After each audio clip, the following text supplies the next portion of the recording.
오늘 말씀은 신명기 24장 1절에서 4절까지 말씀입니다. 신명기 24장 1절에서 4절까지 말씀. 짧으니까 우리 다 함께 읽었으면 좋겠습니다.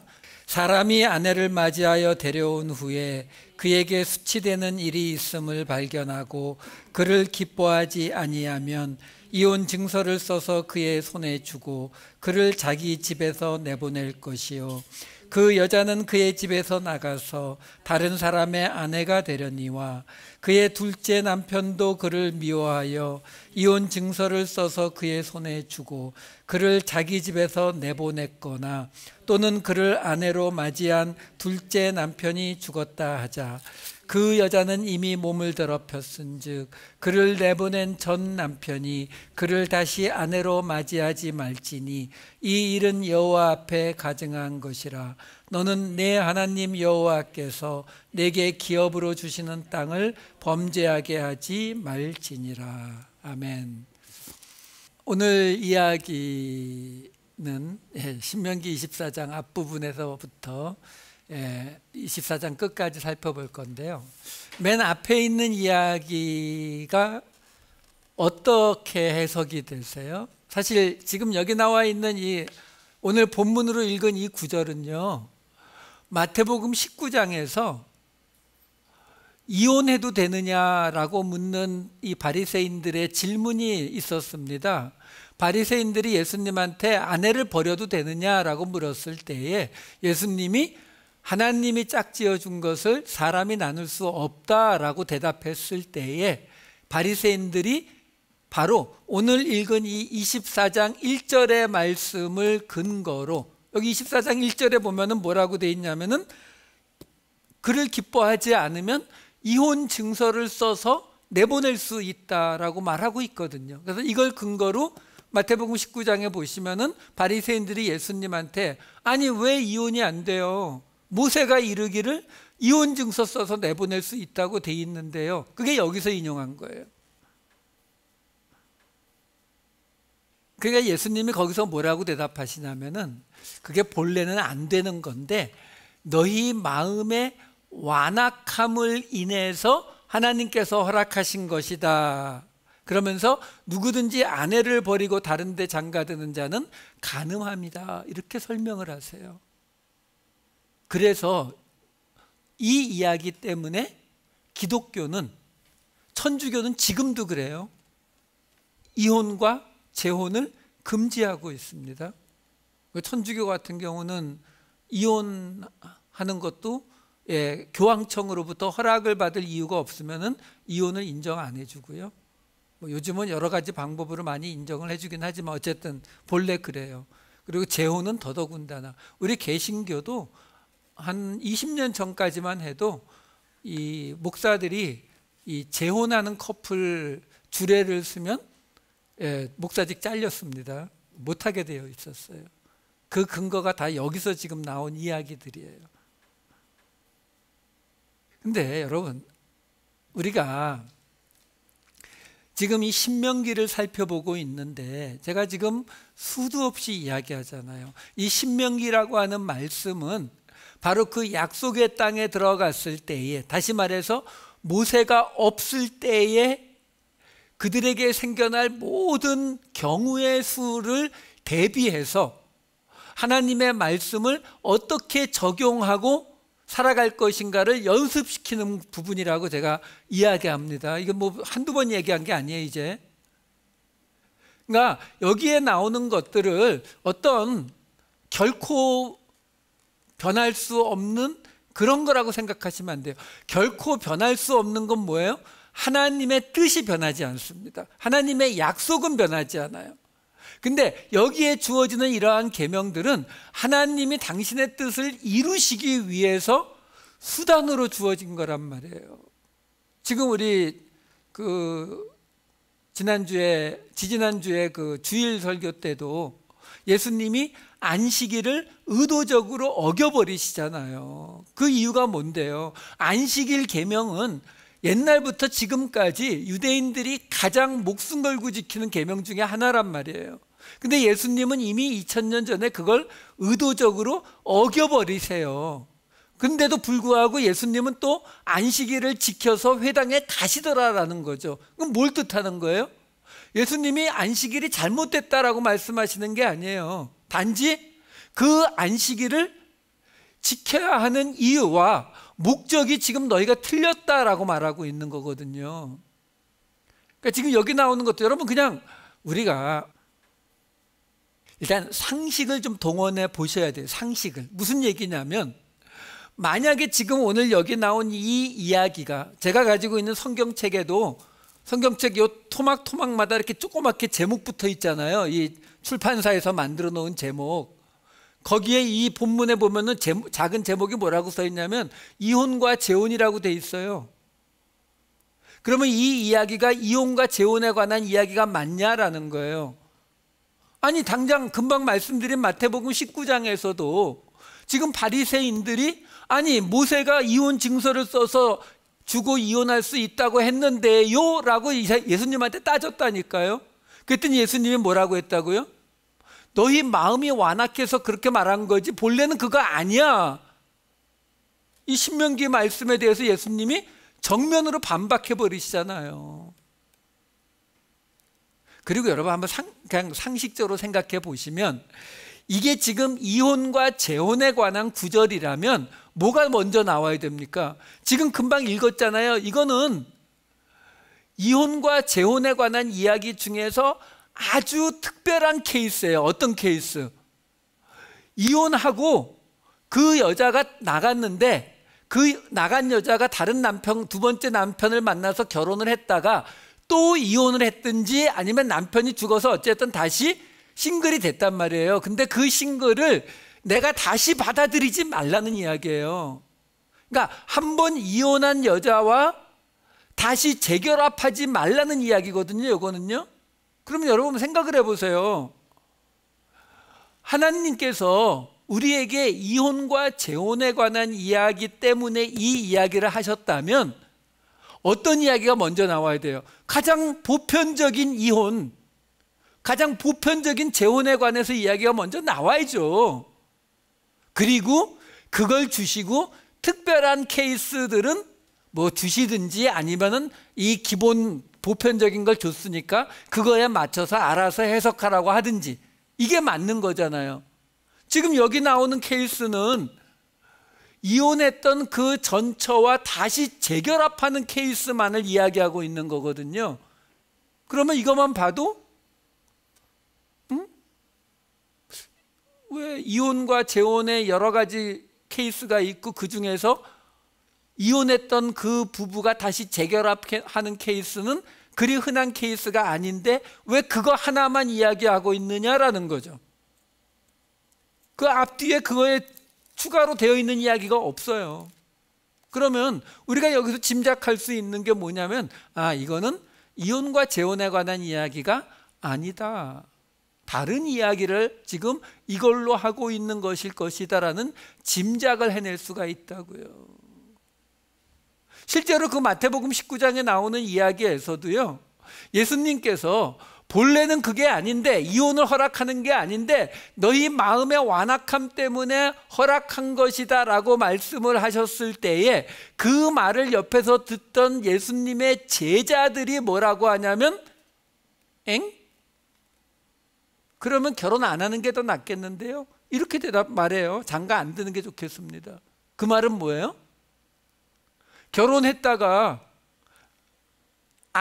여자를 쉽게 내쫓을 수 없다면 예수님 당시에는요. 예수님 당시에 이 가장 그 큰 계파를 이뤘던 랍비가 샴마이 학파하고 이 힐렐 학파가 있었는데 샴마이 쪽은 보수적인 학파여가지고 샴마이 쪽은 아내를 내쫓을 수 있는 거는 그 아내가 다른 남자와 간통했을 때만 이렇게 말했지만 힐렐 학파는 아니요.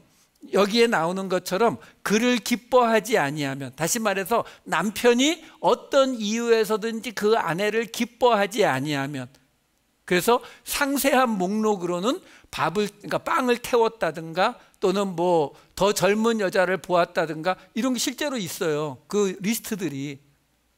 그런 거 다 아내를 내쫓을 수 있다라고 말했습니다. 어느 쪽 학파를 사람들이 좋아했을까요? 힐렐 학파죠, 당연히. 그러던 분위기 속에서 주어진 이야기란 말이에요. 그러니까 예수님이 그 이혼 증서를 주고 이혼하는 거는 본래 그걸 하나님의 뜻이 아니라 너희의 마음이 완악하기 때문에 허락한 것이다 라고 말하니까 제자들이 뭐라고 나오냐면 에이 그럼 결혼 안 하는 게 낫겠네, 이 말이 나오는 거예요. 내가 원할 때 쫓아내지 못한다면 뭐하러 내가 결혼해, 이런 상황이라고요.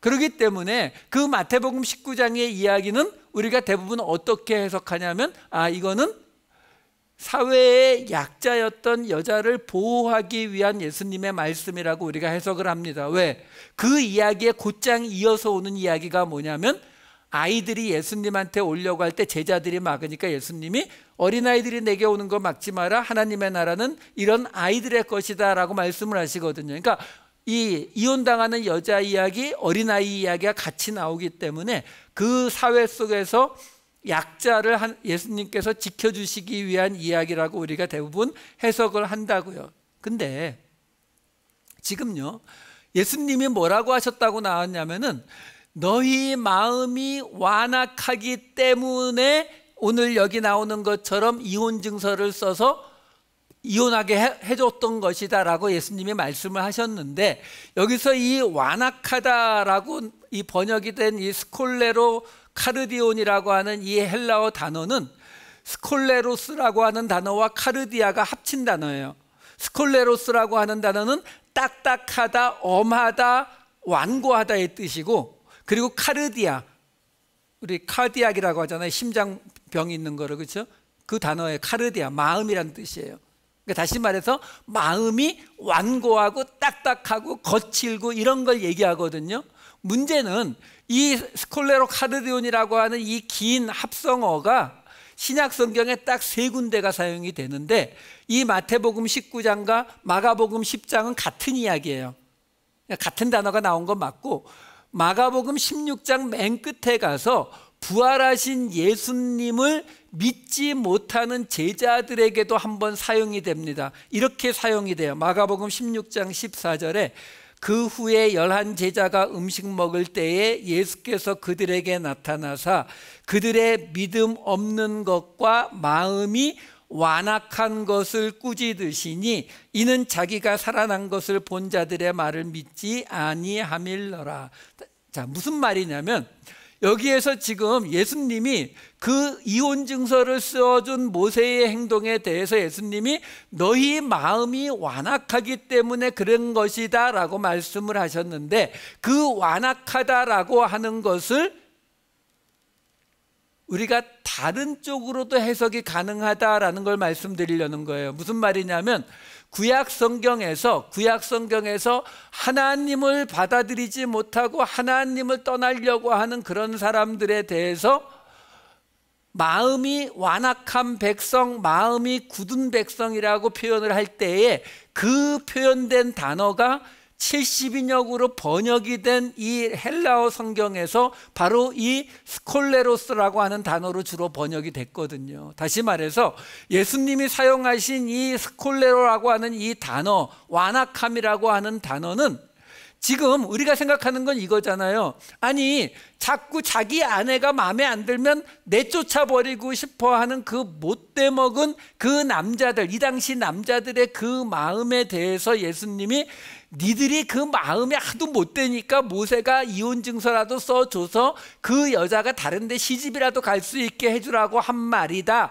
라고 우리가 해석할 수가 있는데, 그거 말고도 하나님에 대해서 마음이 굳은 자, 그것도 이 단어를 사용한단 말이에요. 그러면 마태복음 19장에서 예수님이 말씀하신 너희의 마음이 완악한 이유, 이 완악하다라는 것을 하나님과 연관시켜서 해석할 수 있는 여지가 있다라는 거예요.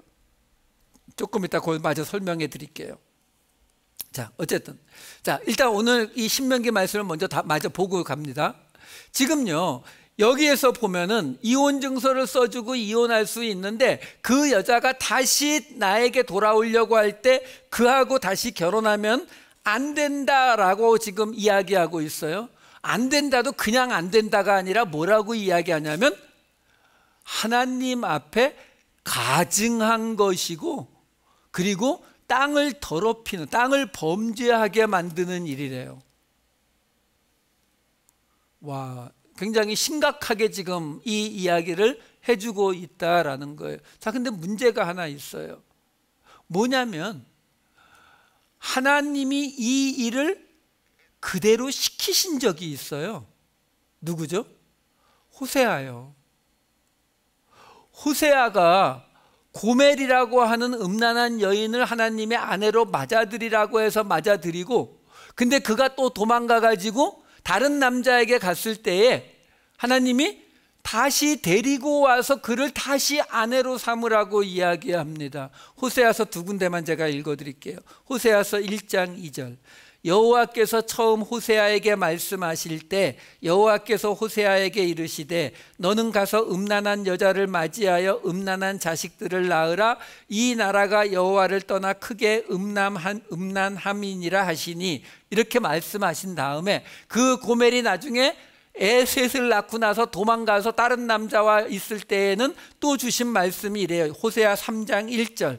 여호와께서 내게 이르시되 이스라엘 자손이 다른 신을 섬기고 건포도 과자를 즐길지라도 여호와가 그들을 사랑하나니 너는 또 가서 타인의 사랑을 받아 음녀가 된 그 여자를 사랑하라 하시기로. 지금요, 이 호세아에게 하나님이 시키시는 일은 오늘 여기 나오는 이 신명기 24장 1절부터 4절에 나와 있는 딱 그 케이스를 지금 시키시고 있는 거예요. 근데 그게 어떤 거라고요? 여호와 앞에 가증한 거고 땅을 범죄하게 만드는 그 행동을 하나님이 시키고 있다라는 거죠. 그럴 수 있나요? 하나님이 하나님의 사람에게 죄를 행하라고 하시나요? 아니란 말이에요. 그 얘기는 뭐냐면 오늘 본문에 나오는 이 이야기가 바로 여기 나오는 말 그대로 결혼했다가 돌아오는 그 아내와 다시 재결합하는 것을 금지하는 계명이 아니다라는 거예요. 자, 이것에 대해서 이야기하는 예레미야서를 제가 읽어드릴게요. 예레미야서에 보면은 어떤 이야기들이 나오느냐면 그 범죄한 유다를 하나님께서 벌하시겠다라고 이렇게 말씀하십니다. 예레미야서 3장 1절. 그들이 말하기를 가령 사람이 그의 아내를 버림으로 그가 그에게서 떠나 타인의 아내가 된다 하자 남편이 그를 다시 받겠느냐? 그리하면 그 땅이 크게 더러워지지 아니하겠느냐 하느니라. 내가 많은 무리와 행음하고서도 내게로 돌아오려느냐? 여호와의 말씀이니라. 자, 지금 이 예레미야서 3장 1절 말씀은 정확하게 오늘 본문의 말씀을 그대로 인용하고 있는 내용이에요. 하나님이 지금 유다에게 뭐라고 말하는 거냐면은, 야, 사람들이 말하잖아. 그의 아내가 그에게서 떠나서 타인의 아내가 되었다 하자. 그럼 남편이 그를 다시 받겠느냐? 그러면 그 땅이 더 크게 더러워지지 않겠니?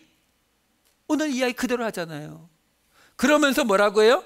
네가 이스라엘 백성들에게 네가 많은 무리와 행음하고 간음하고서도 내게로 돌아오려고 하느냐? 여호와의 말이니라. 하나님이 얘기하시는 거예요. 네가 지금 신명기에 말하고 있잖아. 바람난 여자가 가서 딴 남자하고 있다가 다시 돌아오겠다고 하면 안 받아준다고. 그러면 땅이 크게 더럽혀지는 거라고 신명기에 말하고 있는데, 지금 너희들 딴 데 가서 그렇게 간음하고 행음하다가 지금 하나님이 나한테 돌아오겠다고 이렇게 말하고 있는 거예요. 근데 그렇게 말하고 나서 몇 마디 쭉 더 이어지고 난 다음에 예레미야 3장 14절에는 이렇게 나옵니다. 여호와의 말씀이니라. 배역한 자식들아 돌아오라. 나는 너의 남편임이라. 내가 너희를 성읍에서 하나와 족속 중에서 둘을 택하여 너희를 시온으로 데려오겠고. 그러니까 지금요, 같은 예레미야서 3장 앞부분이에요. 무슨 얘기냐면 이스라엘 백성들이 하나님 앞에 죄를 지었단 말이에요. 그들에게 하나님이 뭐라고 이야기하신다고요? 아내가 도망갔다가 다시 돌아오면 남편이 안 받아주는 게 맞잖아. 신명기 24장에 있는 이야기잖아. 근데 지금 너희들 나한테 돌아오겠다고? 그러면 땅이 더럽혀진다는 거 몰라? 그래 놓고 바로 14절에서 배역한, 반역한 너희들 내게로 돌아오라고. 내가 너희 남편이다. 그 말씀을 하고 계시는 거예요. 바로 뒤에 한 번 더 반복됩니다. 예레미야서 3장 20절에 뭐라고 하냐면 또 똑같이 하나님이 이렇게 말씀하세요.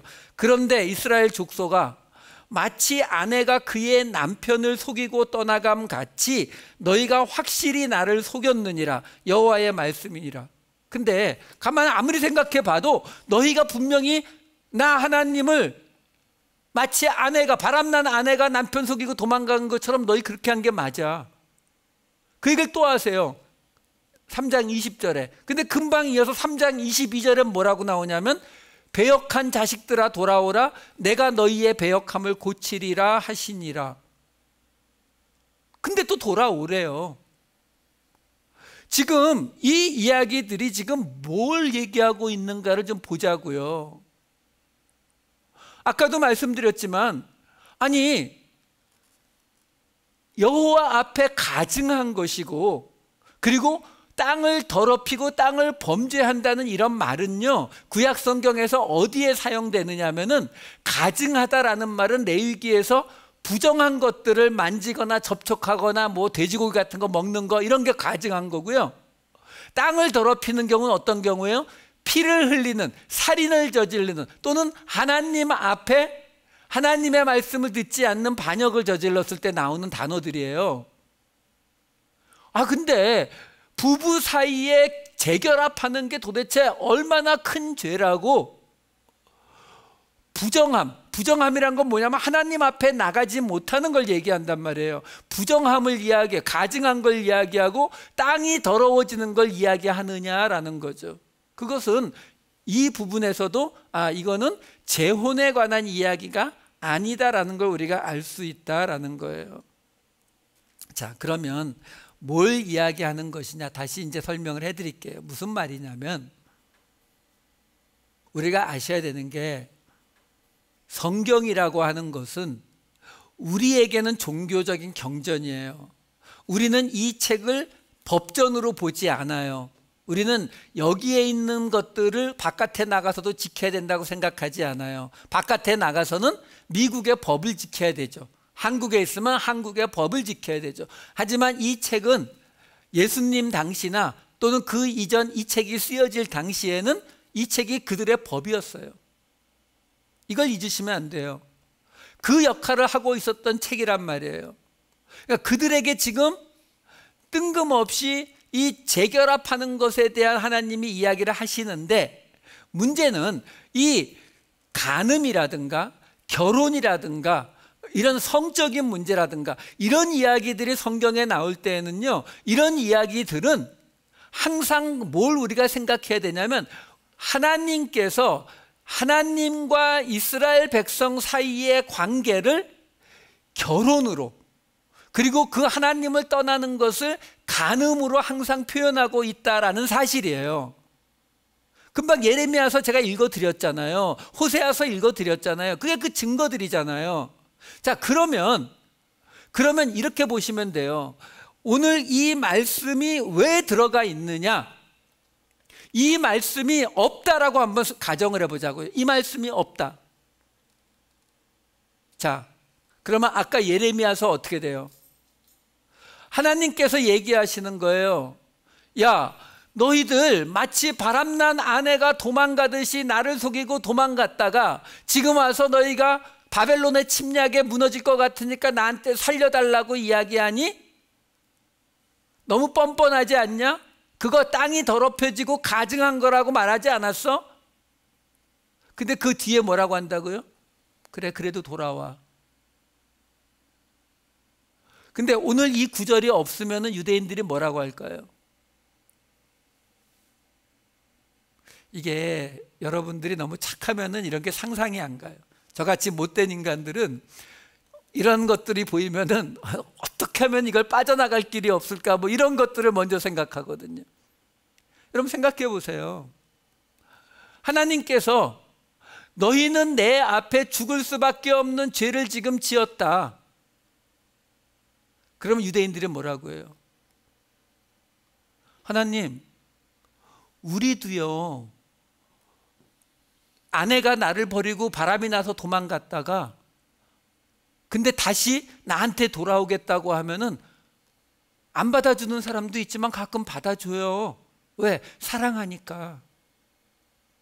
에이, 근데 하나님이 우리 사랑하신다면서 우리가 좀 하나님 버리고 바알 신도 섬기고 세상을 좀 섬겼다고 우리가 지금 다시 살려달라고 하는데 우리 안 살려줘요?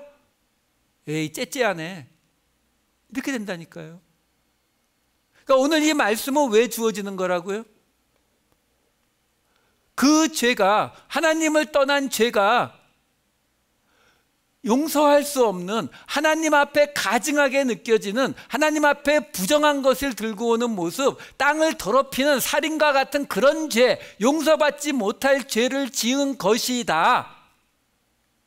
그런데 하나님께서는 그럼에도 불구하고 너희를 사랑하셔서 너희를 받아주신다. 그래서 제가 오늘 설교 제목을 율법이 보여주는 은혜의 길이라는 거예요. 오늘 이 말씀은 이혼과 재혼에 관한 말씀이 아니라 바로 하나님께서 말씀하시는, 왜 하나님이 그 범죄한 이스라엘 백성들을 다시 받아주시는 것이 은혜가 되는 개념인지를 우리에게 설명해 주는 구절이란 말이에요. 이 구절이 있기 때문에 우리는 신약에서만 하나님의 은혜가 있는 게 아니라고요. 이런 구절들을 가지고 이미 하나님께서, 생각해 보세요. 아까 호세아서 읽어드리고 예레미야서 읽어드렸잖아요. 이 신명기는 언제요? BC 약 1500년 모세의 때에 쓰여졌고요.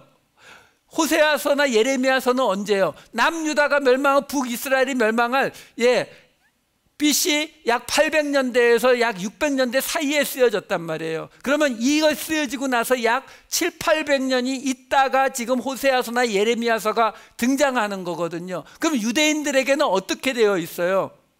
7, 800년 동안 바람나서 나간 여자를 다시 받아주는 일은 결코 없었단 말이에요. 그거는 받아주는 것이 하나님을 화나게 하시는, 하나님께서 가증히 여기는 살인죄처럼 그렇게 취급받았단 말이죠. 그랬는데 바벨론의 침략을 받으면서, 아수르의 침략을 받으면서 하나님 앞에 울부짖을 때에 하나님께서 내가 너의 남편이다, 배역한 자들아 내게로 돌아오라. 이게 은혜인 거예요. 이게 신약의 은혜라고요. 신약에만 은혜가 존재하는 게 아니에요. 여기에서도 이미 하나님께서 그 은혜를 보여주시기 위해서 이 말씀이 여기에 들어가 있다라는 거예요. 이게 이 신명기라고 하는 이 성경 말씀을 단순히 그냥 종교적인 계명이 적힌 책이 아니라 우리로 이 삶의 방향을 잡고 나갈 수 있도록, 우리로 하나님을 이해하고 그 이해한 것으로 이 세상 속에서 어떻게 살아갈 것인지를 우리에게 설명해 주는 책이란 말이에요. 그리고 나서요, 그 다음에 이어지는 이 잔잔한 것들 몇 가지 설명드릴게요. 그 다음에 보면 뭐가 나오냐면은, 사람이 새로 아내를 맞이하면 그 사람은 군대 보내지 말고 적어도 1년 동안 집에서 한가하게 그 새 아내와 즐겁게 살게 해주래요. 두 번째는 이 맷돌을, 그러니까 돈을 빌려주고 전당물을 잡을 때에 맷돌을 전당 잡으면은 맷돌 위쪽을 전당 잡지 말래요. 그렇다고 아래쪽 전당 잡으라는 게 아니라, 맷돌이라고 하는 게 밑에는 큰 돌덩어리고 위에는 좀 작은 돌로 해서 이렇게 빙빙 돌리는 거잖아요. 그러니까 근데 이 옛날에는 무슨 빵 가게 하는 사람이 빵을 다 만들어서 파는 게 아니잖아요. 방앗간 하는 사람이 이 밀을 다 빻아서 파는 게 아니란 말이에요. 모든 사람들이 다 자기 밭에서 추수해 온 거를 집에서 맷돌로 갈아가지고 그거를 이 타작마당에서 다 털어가지고 이 이상만 남긴, 이 알곡만 남긴 다음에 그거를 맷돌에 다 갈아서 가루를 만들고 그걸 반죽을 만들고 빵을 만드는 거, 매일매일 그걸 해야 먹고 산단 말이에요. 그러니까 뭐 전당 잡을 때 맷돌 위에 걸 전당 잡으면 확실하죠. 왜? 그거 없이는 굶어야 되니까. 근데 그거 하지 말라는 거예요. 그 생명을 전당 잡는 거니까 그런 거 하지 마. 그 다음에 자기의 형제 이스라엘 사람을 유인해서 종으로 만들거나 팔아먹거나 하면 그 사람은 죽여버리래요. 여러분 지금 나오는 이야기들은 그냥 이제 읽으시면 알 거예요. 이거는 다 무슨 목적이에요? 공동체를 유지하기 위한 목적이죠. 그렇죠? 왜? 새로 아내를 맞이한 사람에게 1년 정도 같이 집에서 즐길 시간을 줘야 아이가 나오잖아요. 아이가 없는 공동체가 유지가 됩니까? 마찬가지로 전당 잡을 때 최소한 마지막 먹고 살 거는 내버려 둬야 된다. 안 그러면 어떻게 돼요? 사람은 굶어 죽게 되면 어떻게 되죠? 칼 들고 덤벼요. 공동체를 유지하기 위해서 우리가 이렇게 일 안 하고 길바닥에서 그냥 놀고 먹으면서 우리가 낸 세금으로 공짜로 먹고 살고 하는 그런 사람들 볼 때에 막 마음이 불편하게 가지시는 분들이 있는데 아니요, 여러분. 그것이 이 사회를 유지하는 방식입니다. 그러니까 쉽게 생각하시면 돼요. 나라에서 그들 도와주는 거 딱 끊어버린다고 생각해 보세요. 그러면 길거리에 있는 홈레스가 예를 들어서 1000명이라면 그 1000명 중에 한 300~400명, 500명은 어떻게든 먹고 살 길을 찾아가겠지만 나머지 500명은 어떻게 할 것 같으세요? 우리 밤에 못 돌아다녀요. 왜? 굶어 죽느니 누군가 죽이고라도 뭘 뺏으려고 들거든요. 그래서 사회를 안전하게 지키기 위한 방식 중에 하나거든요. 지금 그 얘기를 하고 있는 거예요. 그러면서 또 지금 이스라엘 공동체를 이야기하니까 그 공동체 멤버를 팔아먹거나 종으로 삼거나 하는 그런 사람은 그냥 죽여버리라. 뭐 굉장히 심한 형벌을 내리는 거거든요. 왜? 상대를 죽인 게 아닌데도 그냥 종으로 삼거나 팔았으면은 그냥 그 사람 유인한 자를 죽여라. 왜? 공동체를 망가뜨리는 것이기 때문에. 그 다음에 나병 환자에 대해서는 레위 사람 제사장들이 하는 대로 따르면 된다. 그 다음에 10절에는 이웃에게 무엇을 구워줄 때에 그 전당물 잡으려고 그 집 안에 들어가서 전당물 꺼내오지 말고 그 사람이 갖고 나오게 해라. 왜? 그 가족들 보지 못하게. 그렇죠?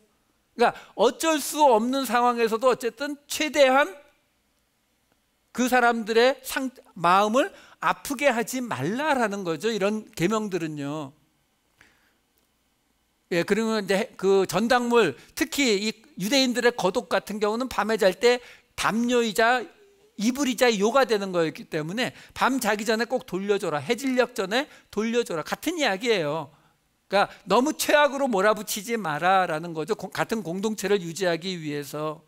그리고 14절부터 나오는 거는 나그네나 또는 뭐 이런 객이나 이런 사람들 학대하지 말고 품삯을 해 지기 전까지 해 진 이후로 미루지 말라. 왜? 하루 받아서 하루 먹고 살아야 되는 사람들을 힘들게 하지 말라. 16절에는 아버지의 죄 때문에 자식의 죄 때문에 아버지가 벌받지 않을 것이다. 각 사람은 자기의 죄만으로 벌받게 된다. 이런 것들도요, 여러분.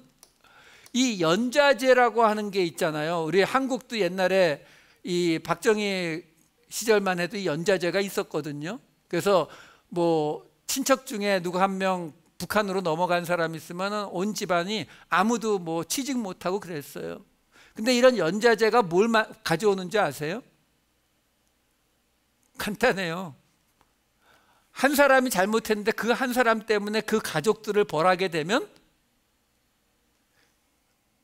한 사람이면은 벌 받고 말겠지만 그 가족이 10명, 50명, 100명 되면 어떻게 돼요? 우리 필리핀이나 뭐 남미에서 많이 보잖아요. 내전 벌어지는 거죠. 왜? 총만 있으면 싸우죠. 우리 온 가족이 몰살을 당하느니 싸우자 이렇게 되는 거거든요. 그러니까 그런 것들을 하나님께서 미리 막아주시는 거예요. 17절에 보면은 객이나 고아나 이런 약자들을 그 재판을 할 때 송사를 억울하게 하지 말고, 그 다음에 19절에 보면은 밭에서 곡식을 벨 때에 좀 남겨두고 감람나무 딸 때에도 좀 남겨두고 이런 것들을 쭉 이야기하고 있어요.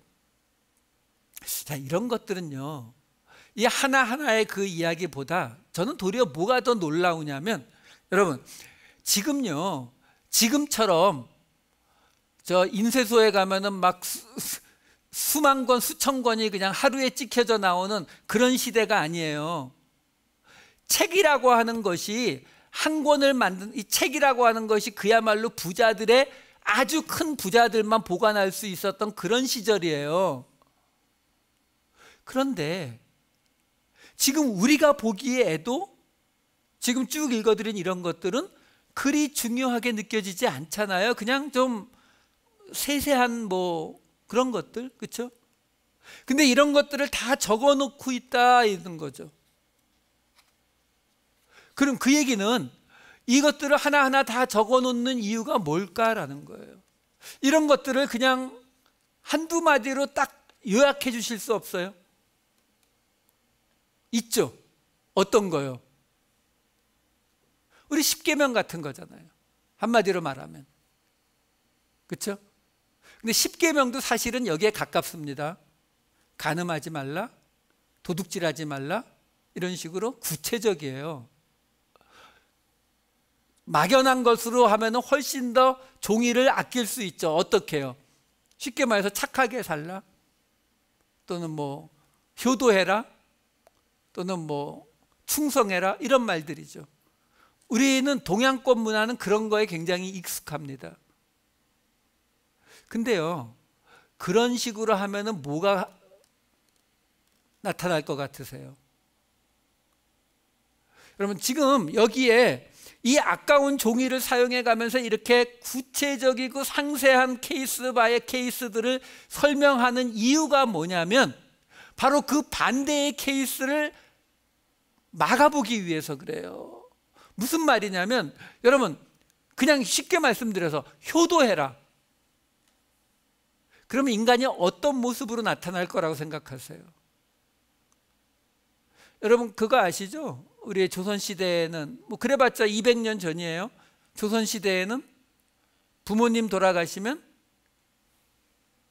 무덤 옆에다 초막 짓고 3년상을 치렀어요. 그거 왜 그렇게 했을 것 같으세요? 자식의 그 불효함과 부모가 돌아가신 것에 대한 그것을 씻기 위해서요. 그거에 한계가 있을 것 같으세요? 한계가 없어요. 뒷마당에 깨끗한 물 한 컵을 떠놓고 빌었어요. 우리 옛날 어르신들은. 그 물을 뭐라고 한다고요? 정한수라고요. 근데 그 정한수는 어떤 물을 말한다고요? 여러분, 우리 그 동양 방식에 익숙한 그런 이야기들 모르세요? 불교에서 말하는 겁이라는 시간이 있어요. 겁. 한 겁이라고 하는 기간이 얼마나 긴 줄 아세요? 그거를 불교에서 어떻게 설명하냐면요,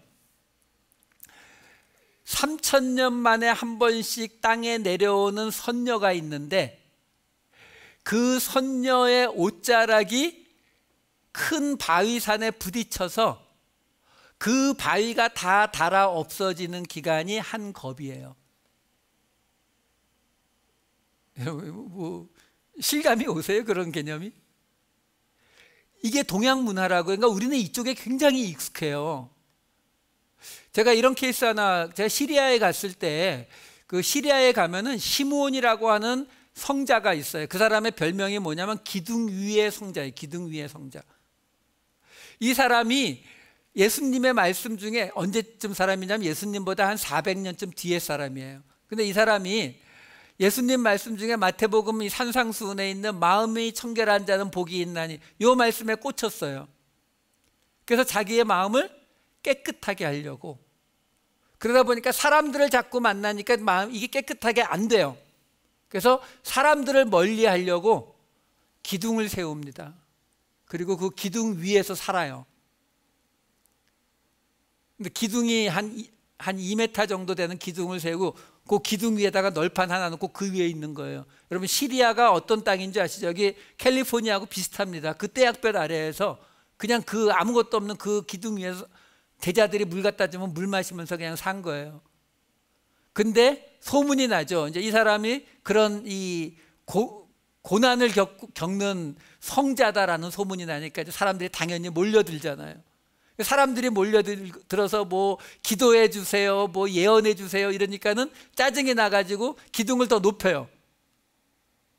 그래서 뭐 그 자료에 따라 다 다른데 뭐 4번이다, 5번이다, 10번이다, 뭐 하여간 마지막에는 굉장히 높아졌다라고 나옵니다. 뭐 어디는 10m, 어디는 뭐 30m까지도 나와요.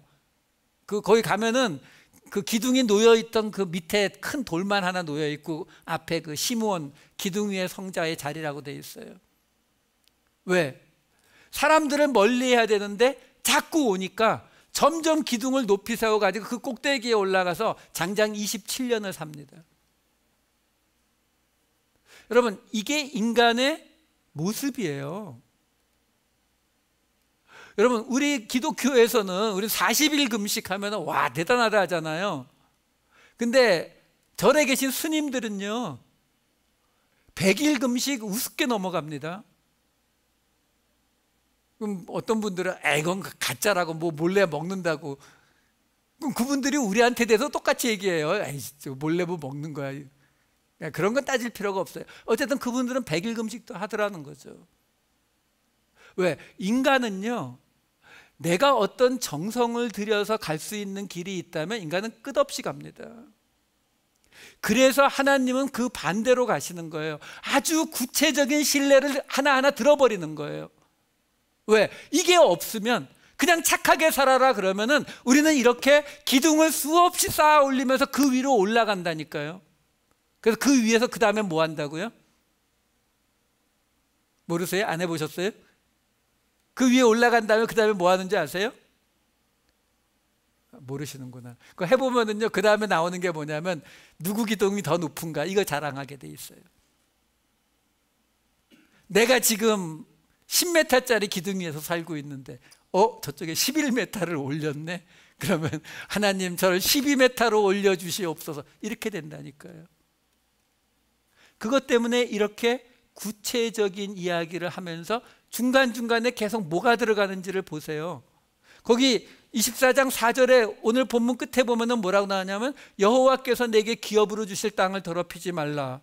24장 9절에 보면은 나병 이야기를 하면서 여호와께서 미리암에게 하신 거 기억하라고 나오죠. 24장 13절에 보면은 가난한 자에게 전당물 밤이 오기 전에 돌려주라는 이야기하면서 그것이 하나님 앞에 우리의 공의가 될 것이라고 이야기하죠. 24장 15절에서는 품삯을 그날에 주라는 이야기하시면서 그들이 하나님께 호소하지 않게 하라고 하죠. 24장 17절에서는 객과 고아와 과부의 이야기를 하면서 애굽에서 종되었을 때를 기억하라고 하죠. 24장 19절에서도 밭에 가난한 자의 몫을 남겨두라는 이야기를 하시면서 애굽에서 종되었을 때를 기억하라고 하시죠. 뭐예요 결국? 지금 우리가 신명기를 해오는 그 패턴 똑같은 이야기를 하고 있는 거예요. 우리가 이 말씀들 구체적인 것들 하나하나를 여러분 하나님은요 제가 그렇다고 해서 그런 수도원 같은 데 들어가서 자기의 인생을 바쳐서 하나님을 섬기는 사람들이 잘못됐다고 얘기하는 건 아니에요. 그건 그분들 방식으로 하나님을 섬기는 방식이에요. 저는 뭐 그분들 충분히 인정해 드려요. 근데 그게 아니라 지금 하나님께서 우리에게 사실 원하는 삶의 모습은요 이 세상을 떠난 다른 곳에서 나를 세상으로부터 깨끗하게 지키는 그런 모습이 아니라 이 세상의 삶 속에서 다른 사람들과 똑같이 출근하고 퇴근하고 일하고 하는 이 똑같은 삶 속에서 우리는 오늘 여기 나와 있는 이러한 하나님이 구체적으로 주시는 삶의 모습들을 우리의 삶에 맞게 적용시키면서 이 이야기는 그러니까 혹시 내가 누구한테 돈을 꾸어주더라도 그 집안에 가서 물건 가지고 나와서 그 어린아이들이 마음에 상처받지 않게 해줘야겠구나. 내가 돈을 빌려주고 담보를 잡더라도 그들이 생명이 날아갈 정도까지 되지 않도록 먹고 살 길은 남겨놓고서 해야겠구나. 이러한 삶들을 하나님의 이 구체적인 말씀들을 통해서 우리의 삶의 방향을 계속 수정해 가면서 이 땅 속에서 사람들 속에서 살아내는 것, 그게 예수 믿는 모습이에요. 그게 하나님 믿는 모습이에요. 그냥 우리끼리 저기 산속에 가서 건물 짓고 우리끼리 모여서 아침 저녁으로 예배 드리고 이렇게 살면은 그거는요 구별된 삶이 아니라니까요. 구별된 삶이 뭔데요? 세상 사람들 속에서 구별되는 거예요. 왜요? 그 모습이 사람들은 내 눈앞에 있는 이익과 내 눈앞에 있는 모든 것들, 아니 내 돈을 빌려줬는데 맷돌 위쪽이든 아래쪽이든 단벌 받아야 내가 돈을 돌려받을 거 아니에요. 근데 같은 상황 속에서 예수 믿는 사람들은 그렇게 안 살더라라는 거죠. 그렇게 안 사는 그 모습을 세상에 볼 때에 그 모습이 세상 사람들에게 뭘로 보인다고요? 그게 예수로 보이는 거예요. 교회 다니세요라는 말 100번 해보세요. 그 사람들 변화되지 않습니다. 하지만 우리의 삶이 예수를 보여주는 삶을 살아낼 때에 그 사람들이 우리를 보고 어떻게 저 사람들은 저렇게 살지? 그게 이 땅에 하나님의 나라를 세워가는 길이기 때문에 하나님이 이때에도 이미 이러한 방식의 말씀들을 우리에게 주시더라라는 것입니다. 진짜 우리를 향한 하나님의 뜻을 깨닫고 그 뜻을 이루기 위해서 살아가시는 저와 여러분 되시기를 우리 주 예수 그리스도의 이름으로 축원드립니다.